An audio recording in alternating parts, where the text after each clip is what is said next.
Hey guys, welcome back to History Student Reacts, and today we will be watching Napoleon 1813, The Road to Leipzig by Epic History TV.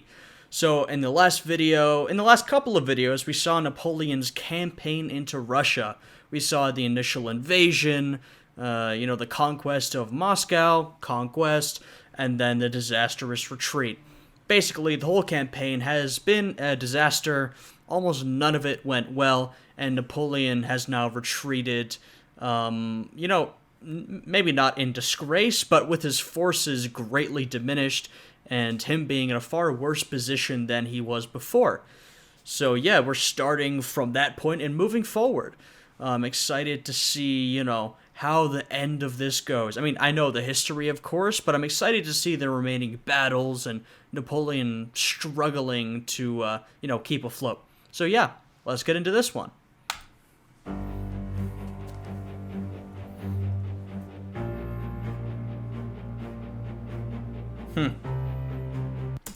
Yeah, I mean, the Russian campaign was a pretty big defeat for Napoleon. I mean, he had some struggles before, particularly with Spain and Portugal, but this really sort of broke Napoleon's power over Europe. It was a really big mistake from him, to be honest.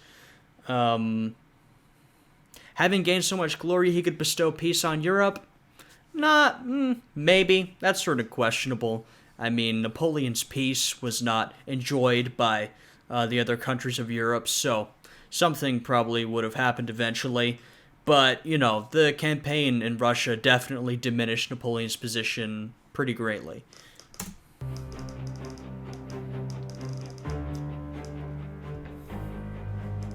"1812 had been a disastrous year for Napoleon. Yeah. His invasion of Russia had led to the almost total destruction of an army of 500,000 men. Now Poland and Germany were wide open to Russian attack. Some advised Emperor Alexander that this was the time to make a favourable peace with Napoleon. Russia's own armies had been mauled and Western Russia devastated. But Alexander was determined to see Napoleon defeated for good, to free Europe from his clutches, and avenge Moscow's destruction by taking Paris.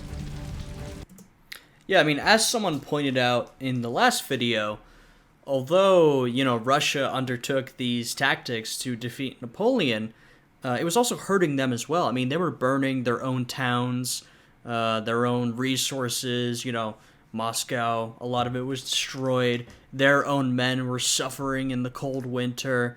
So, they had forced Napoleon to retreat, but, the campaign had also done a number on Russian forces. It wasn't easy for them either.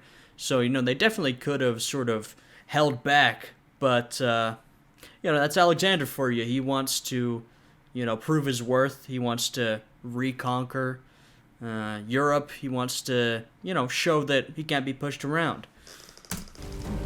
Napoleon's allies were deserting him. Prussian troops had already agreed a truce with the Russians. Schwarzenberg's corps marched back to Austria, which assumed a policy of watchful neutrality.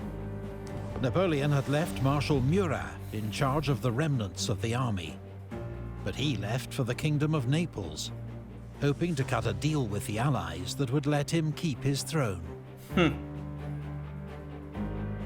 He was replaced by Napoleon's stepson, Eugene, who'd proved himself a brave and able soldier in Russia, but was unused to independent command, and now faced odds of 4-1. As Russian forces advanced through Poland, he continued to retreat west, leaving garrisons to hold strategic fortresses, most of which were soon besieged. Yeah, I mean, at the end of the last video, we saw that Napoleon had to retreat back to Paris in order to shore up his position, make sure that his political position was secure from challenges. Because, you go through a catastrophe as big as the Russian campaign, you start to see some unrest at home. And this also touches on the point of Napoleon can't be everywhere at once. I mean, the campaign in Russia, that was on Napoleon. That was his mistake. But usually, what we've seen throughout the last couple years is that when Napoleon is present, he can usually save a situation and, win the battle or whatever. When he's not there, his men sort of struggle to live up to his reputation. And, now Napoleon's sort of at a low point, he can't be everywhere at once. On the 7th of February, Russian troops entered Warsaw unopposed. Napoleon's Polish client state, the Duchy of Warsaw, effectively ceased to exist. 3 weeks later, Russian troops entered Berlin, while Sweden joined the Allies. Right. Sweden was ruled by Napoleon's former Marshal Bernadotte, now officially known as Crown Prince Karl Johan. Many would accuse him of betraying Napoleon, but he'd always been clear that once he became Sweden's Crown Prince, he'd pursue Swedish interests, which is... I will say this is what happens when you put your men on thrones throughout Europe. They start to, if not betray you, you could see it like that, act independently, act in their own interests. Once, you're the head of an independent state, you do have to act independently to a certain extent, even in this situation. Which is what he now claimed to do. In exchange for Norway, to be taken from France's ally, Denmark, and £1 million from Britain, Bernadotte agreed to join what was now the 6th coalition against France since the Revolution, with an army of 30,000 troops. 10 days later, King Frederick William of Prussia declared war on France. It followed weeks of indecision. The king was widely seen as a weak character and terrified of Napoleon. But with guarantees of Russian military support, the return of lost territory, and enormous financial and material aid from Britain, he agreed to field an army of 80,000 men. So we can see, Napoleon's shown weakness in the failed campaign against Russia, and everything starts to close in at once. That shows you that, Napoleon's opponents, who were, before the campaign, either allied with him or neutral or biding their time, apart from Britain, clearly none of them were satisfied. They're all waiting for a chance to jump back in, and now they've seized on this opportunity. It is also, kind of a shame that, just look at it, Prussia.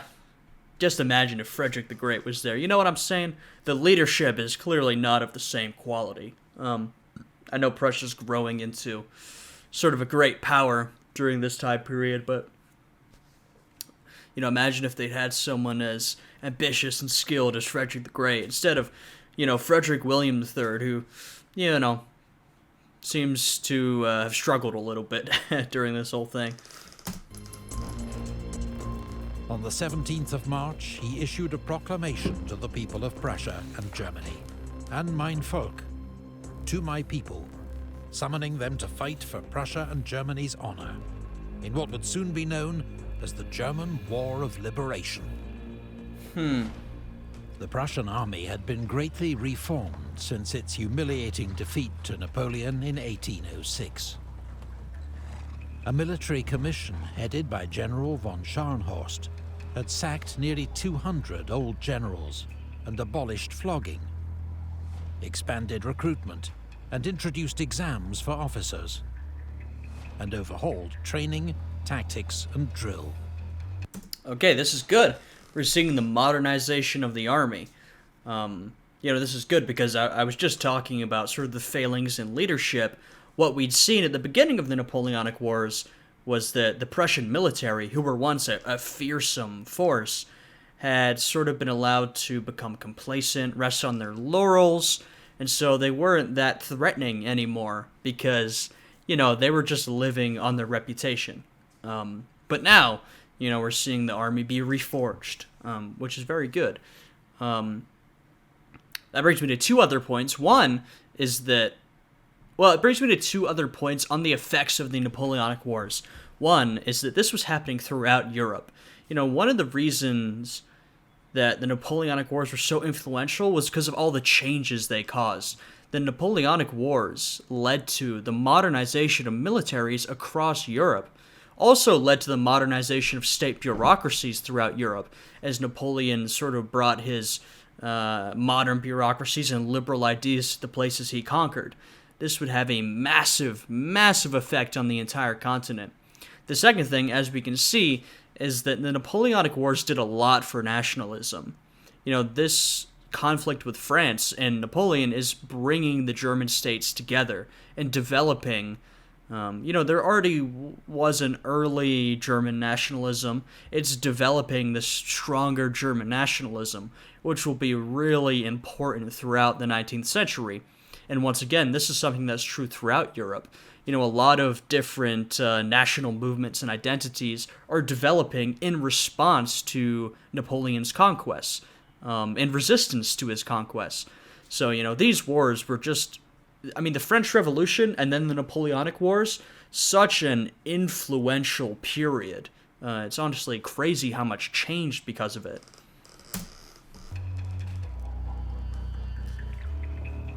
When Napoleon met the new Prussian army in battle 2 months later, he remarked, "These animals have learned something." Yeah. Small consolation, they'd learned most of it from him. This video is sponsored by CuriosityStream. Alright, shout out to Epic History TV, their sponsor, their channel, all that good stuff. Go check their video out, check out their sponsor, leave a like, show some respect to the original creator. For the English, early life acquired. Epic History TV and sign up to get your first 30 days Alright, free. shout out.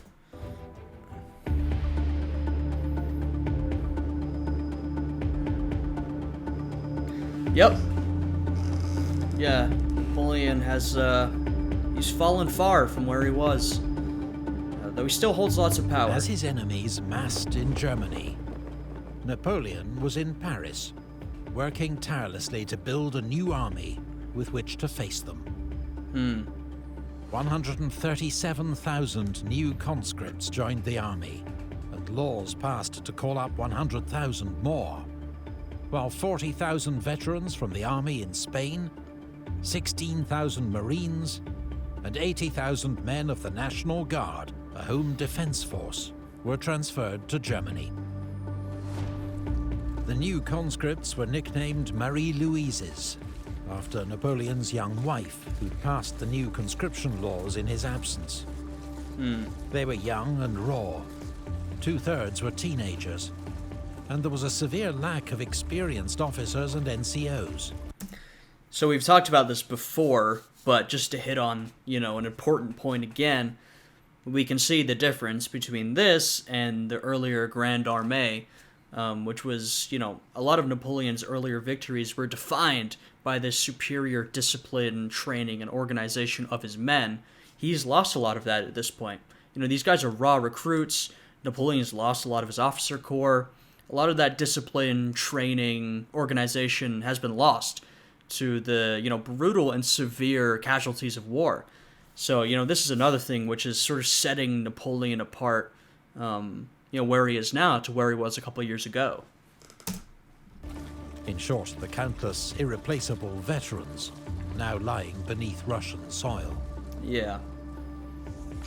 There was also a critical shortage of cavalry, a crisis mocked by British satirists.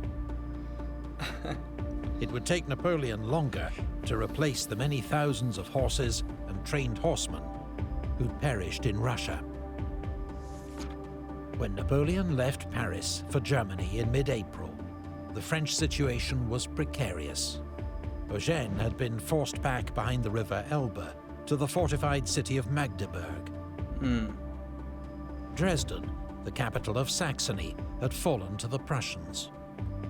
The Duchy of Mecklenburg-Schwerin became the first German state to defect from Napoleon's Confederation of the Rhine.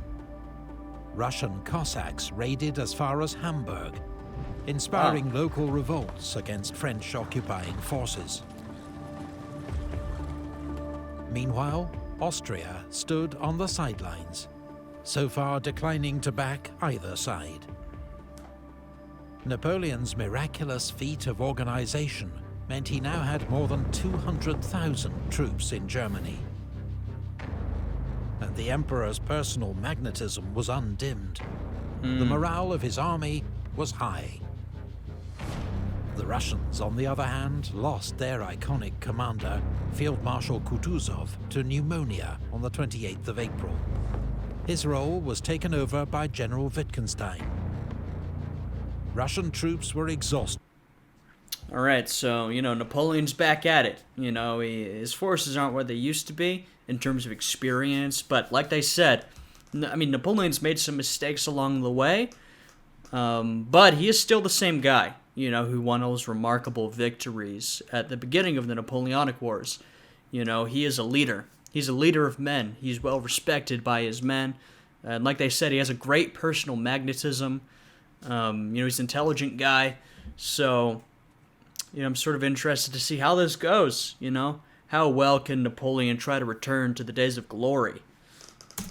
And far from home, their army weakened by the need to contain French garrisons across Poland and Germany. Prussia and Sweden had yet to fully mobilize their strength, and Allied forces barely mustered 100,000 men. Okay. They were now heavily outnumbered by Napoleon, and the French Emperor decided to strike quickly. He ordered Marshal Davout to Hamburg with 35,000 men to secure his northern flank. He would march against the Russian and Prussian forces converging on Leipzig to force a decisive battle. Victory would make Austria think twice about joining the Allies, allow him to rescue the 90,000 men trapped in garrisons across Germany and Poland, and re-establish his dominance over Europe.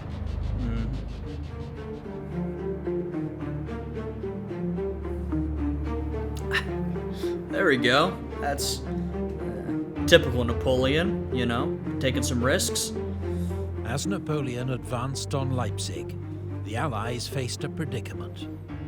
To risk battle against Napoleon's larger army, or give up Germany without a fight, a potentially devastating blow to Allied morale and any chance of winning Austria over to their cause.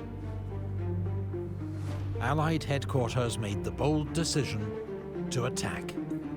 They knew most of Napoleon's army was made up of raw conscripts, that their own troops were better trained and had a great superiority in cavalry and artillery.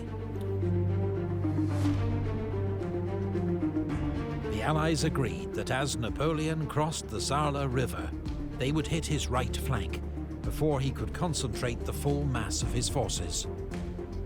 The two armies were on a collision course, but Napoleon's shortage of cavalry meant he lacked information about Allied movements. On the 1st of May, Marshal Bessières, commanding the cavalry in Murat's absence, was carrying out reconnaissance himself when he was hit by a cannonball and killed instantly. Bessières was the second of Napoleon's marshals to be killed in action, and like Lannes, an old comrade and trusted friend.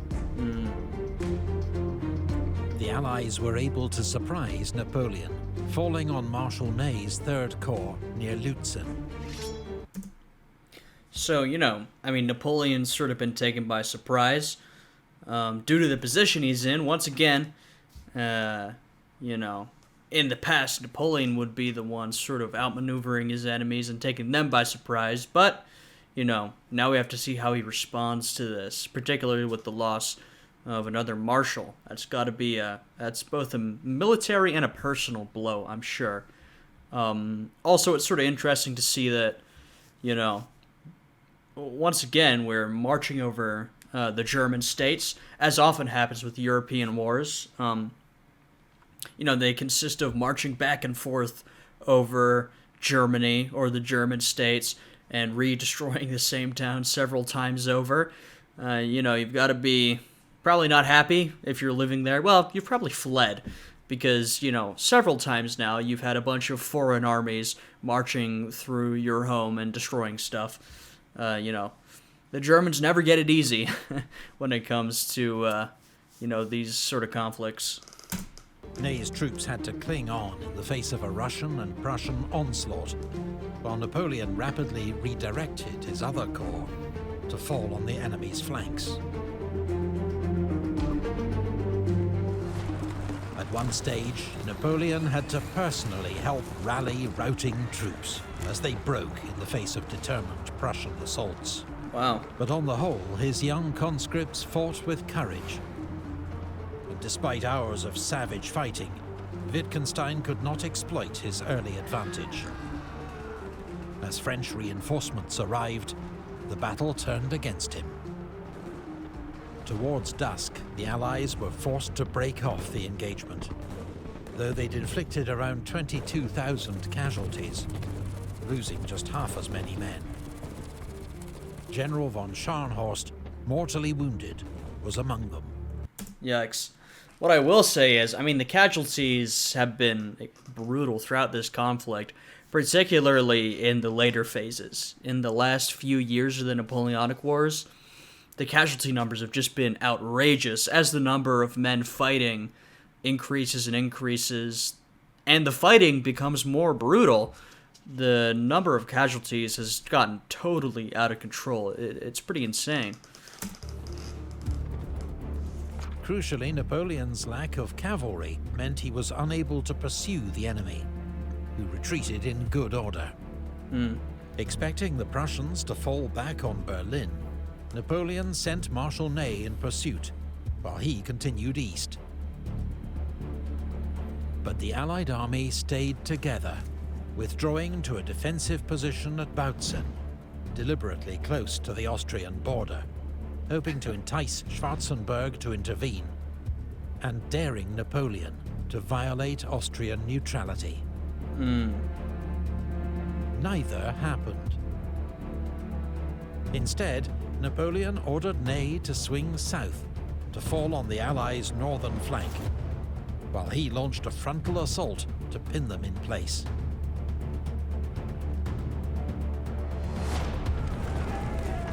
The battle lasted 2 days, as French infantry struggled forward against the Prussian and Russian lines.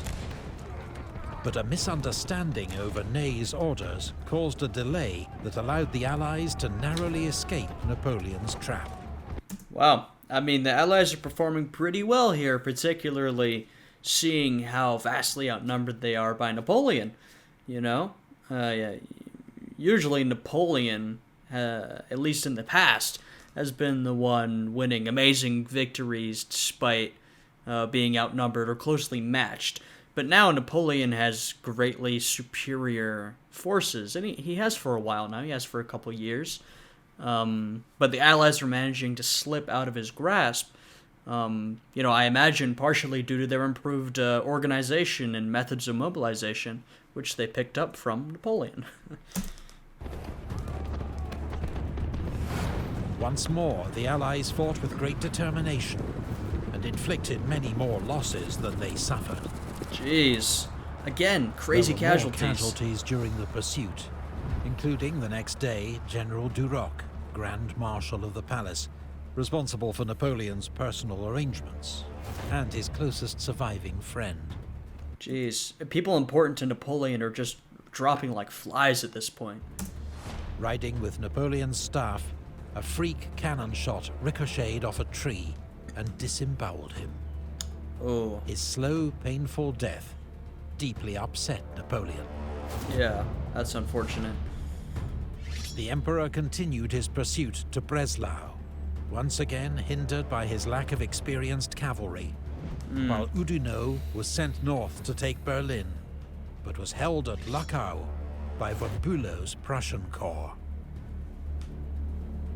On the 2nd of June, with both sides strained to breaking point, neutral Austria proposed a ceasefire, which, to the surprise of many, Napoleon accepted.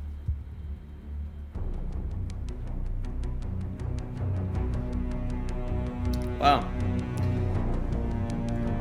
That's a pretty self-aware quote, particularly given that Napoleon would end up being defeated at the end of all of this. my star is setting. From this quote, at least, I'm not sure of the more general context of what Napoleon was thinking, but from this quote, it looks like, he knows that, or at least he feels that his time is sort of coming to an end, which would be correct.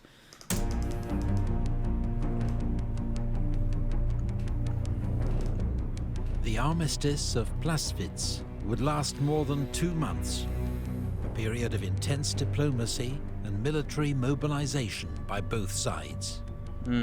Napoleon wanted time to rebuild his cavalry, a shortage of which had allowed the Allies to escape twice. Yeah. But he also wanted to keep Austria on side, which he feared might join the Allies with 200,000 troops, even though Emperor Francis I was now his father-in-law, since Napoleon's marriage to his daughter Marie-Louise in 1810. Austrian Foreign Minister Clemens von Metternich, who'd become one of 19th century Europe's most influential statesmen, took center stage. Metternich wanted peace and to see Austria restored as a great European power, which meant Napoleon contained, but not crushed. I won't say too much because I'm sure we'll get more of Metternich, but this man will be the architect of much of early to mid 19th century European diplomacy, and his influence will span further beyond that. He is an extremely influential guy, but I won't say too much because we'll probably get more of him. Which would hand too much power to Russia. In June, he traveled to Dresden to ask Napoleon to make concessions, while promising the Allies that if he did not, Austria would join them. But Napoleon dismissed Metternich's terms out of hand. He would not return the Illyrian provinces to Austria, agree to the repartition of Poland, or the breakup of the Confederation of the Rhine. All were out of the question. Napoleon famously threw his hat to the ground in fury. Peace and war lie in your Majesty's hands, Metternich is said to have warned him. Today you can still make peace. Tomorrow it may be too late. Now, I think what you can see from his request is that Metternich is basically trying to institute a balance of power, a status quo among the European powers. This was one of his big things. Like was mentioned, he didn't necessarily want to crush France, but he wanted France as an equal player among the European powers. So he wanted to decrease the amount of influence France held, but keep them as a major player. Of course, Napoleon does not want that. Napoleon wants to, rule all of Europe. That's what he's been aiming for. So he and Metternich have very different visions for the future of Europe. Of course, in the end, Metternich's vision will be implemented, and will, to a certain extent, and will last for a while. To a certain extent, not everything's fully successful. But, these are sort of the competing visions for the future of Europe that are playing out here. But Napoleon preferred war to what he called a humiliating peace. Yeah.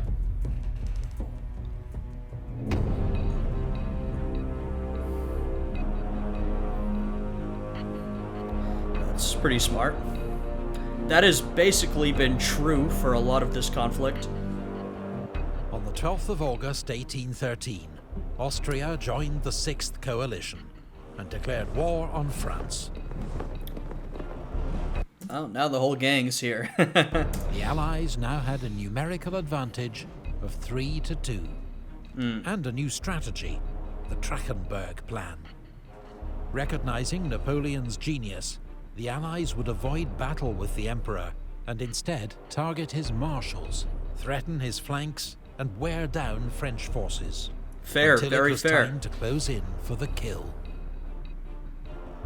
Over the next few months, the coalition would also receive massive material support from Britain, including £8 million in silver and gold coin, 200 cannon with transport, 120,000 firearms, 18 million rounds of ammunition, 23,000 barrels of gunpowder, 30,000 swords and sabres, 150,000 uniforms, 175,000 pairs of boots, 1.5 million pounds of beef, biscuit and flour, and 28,000 gallons of rum and brandy.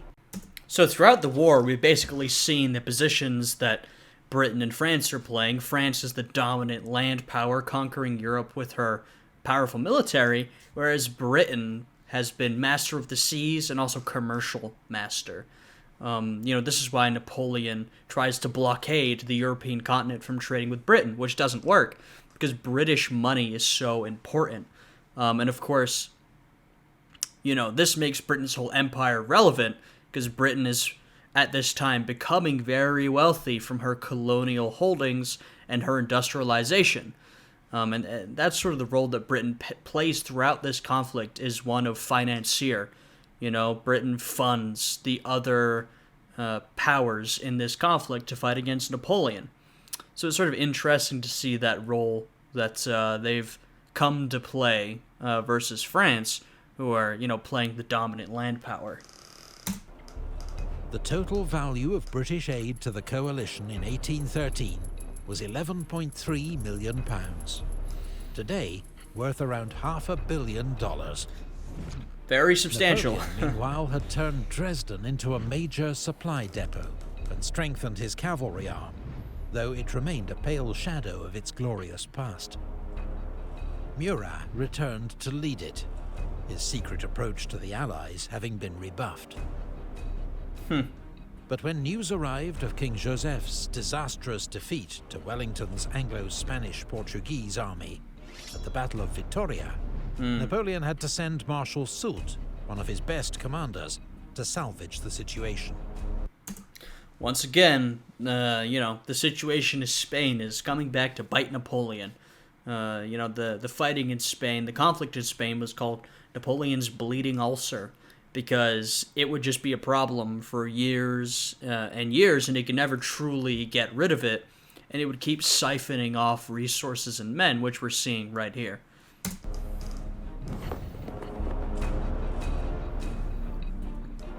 On the 15th of August, Napoleon left Dresden and advanced against what he considered the most urgent threat: the joint Prussian-Russian army of Silesia, commanded by General Gebhard von Blücher, soon to win the nickname Marshal Vorwärts, Marshal Forwards, for his aggressive leadership. But Blücher followed the new plan and retreated when he learned of Napoleon's advance. Napoleon then received news from Marshal Saint-Cyr, holding Dresden with 20,000 men, that Schwarzenberg's gigantic army of Bohemia was approaching, and the city and its supplies were in danger. Napoleon left Marshal MacDonald to keep an eye on Blücher. As we can see just from the visuals being shown here, the Allies are trying to take advantage of something that I've talked about multiple times, which is Napoleon can't be everywhere at once. As we can see, they're having Napoleon bounce around the map as they try and hit, his men and his marshals when he is absent. And so Napoleon has to try and run back and save the situation. This is probably the plan that I would think up as well, because, they're right. Whenever they face Napoleon, they almost always lose, but whenever they face his subordinates, they have a much better chance of victory. And raced back to Dresden, sending Van Damme's First Corps to threaten Schwarzenberg's communications. By the time the Allied assault began, enough reinforcements had arrived to fight off the attack.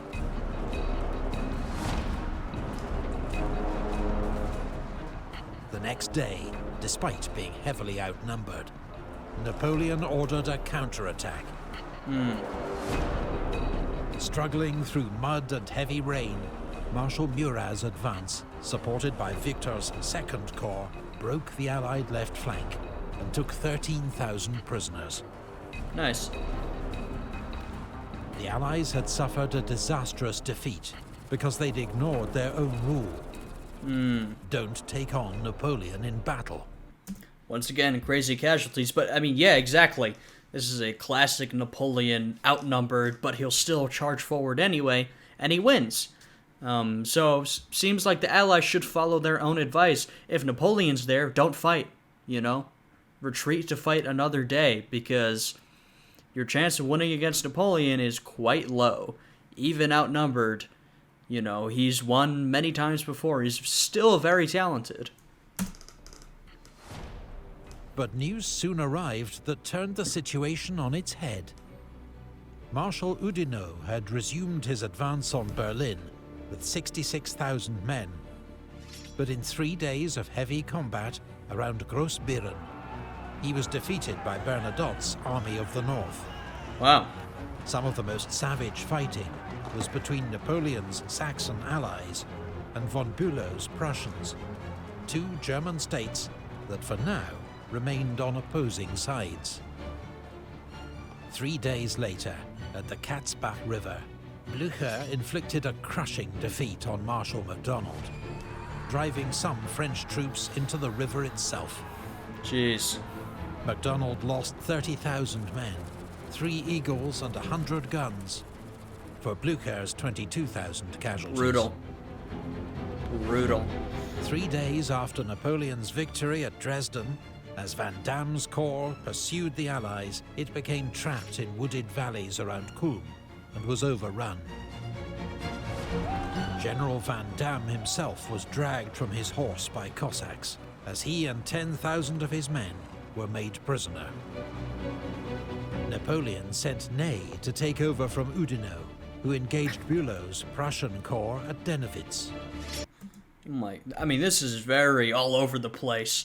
There's a lot of different battles going on, and the French do not seem to be doing well because Napoleon cannot attend all of these battles. The Prussians, fighting to save Berlin, held their own until Russian and Swedish reinforcements arrived to turn the battle decisively in the Allies' favor. Ney's retreat became a rout, with the loss of another 22,000 men. Jeez. Napoleon's brilliant victory at Dresden had been completely overturned in just 10 days. The Allied plan was working. Yeah, I mean, the Allies can afford for Napoleon to have a victory like that if they just, choose not to go after him. Because Napoleon, he's going to struggle to take advantage of his victory because he's got, the Allied forces coming at him from 3 different directions. He's surrounded, and wherever Napoleon isn't, the Allies are winning. So, yeah, I mean, the plan seems to be working. Napoleon became increasingly frustrated as Allied armies withdrew wherever he advanced. Yeah. And advanced wherever he was not. That's got to be annoying. His teenage conscripts were exhausted by constant marching and famished as Saxony had been stripped bare of supplies. Thousands fell sick. Thousands more deserted. Jeez. Russian and Prussian light troops were now operating behind Napoleon's army, harassing his communications with France. I mean, this is looking pretty bad for Napoleon. Now, he's even struggling with supply and communication in the middle of Europe. I mean, he struggled with them in Russia, of course, but he's not that far from France at the moment, He's, they're fighting around the German states. This is, much closer to home territory. And, the Allies are just everywhere, They're fighting all his marshals. They're challenging his communication lines. There's not enough supplies to go around. This is looking, quite bad for the French forces. Many of Napoleon's marshals advised him to pull back to the River Rhine. But Napoleon wasn't giving up Germany without a fight. All right.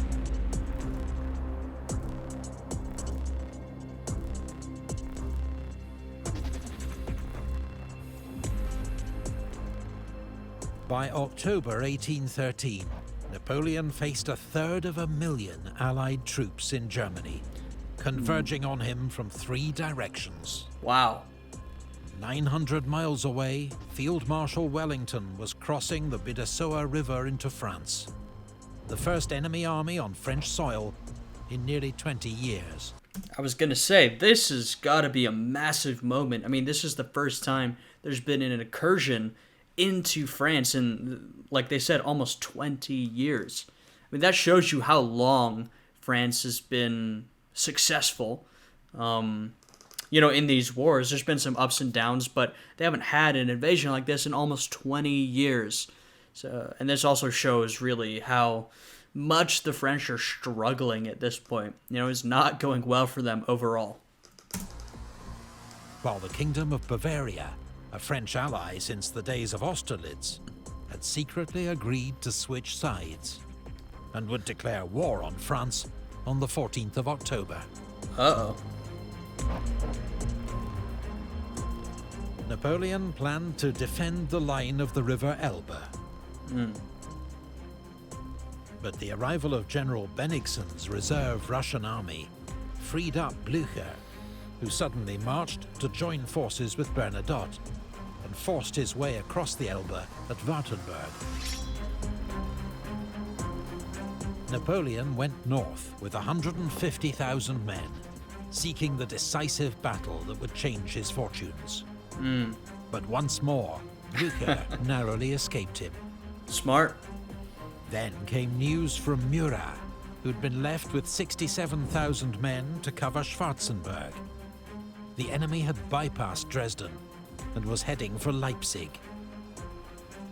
If the city fell, Napoleon would be cut off from France. Once more, he was advised to fall back to the Rhine. But instead, Napoleon ordered all his forces to concentrate at Leipzig. All right. He would risk everything in one great battle to decide the fate of his empire and the fate of Europe. Oh my. Okay, so obviously that was set up for the battle to come. I'm excited to see that. This was definitely a good one. It's interesting to see, what has happened after the defeat in Russia. Napoleon, it is remarkable that he managed to gather so many men together and that everything hasn't completely collapsed already, but we can also see the weakness, There's a lot of weakness in the French position now. They're getting invaded from the Spanish border. The Allies are pursuing this strategy, which I must say, that's basically, I agree. I mean, it seems pretty intelligent. They don't want to fight Napoleon directly. It's also got to be incredibly frustrating if you're Napoleon, because all you want to do is fight this major battle, because you believe you could beat them. You're probably right, though I don't know how this next big battle is going to go. I'm curious to see. Maybe Napoleon will get the decisive battle he wants. So that was a good one. If you guys enjoyed this video, please leave a like, subscribe, check out the Patreon. Please check out my new video on my main history channel. It's linked down below.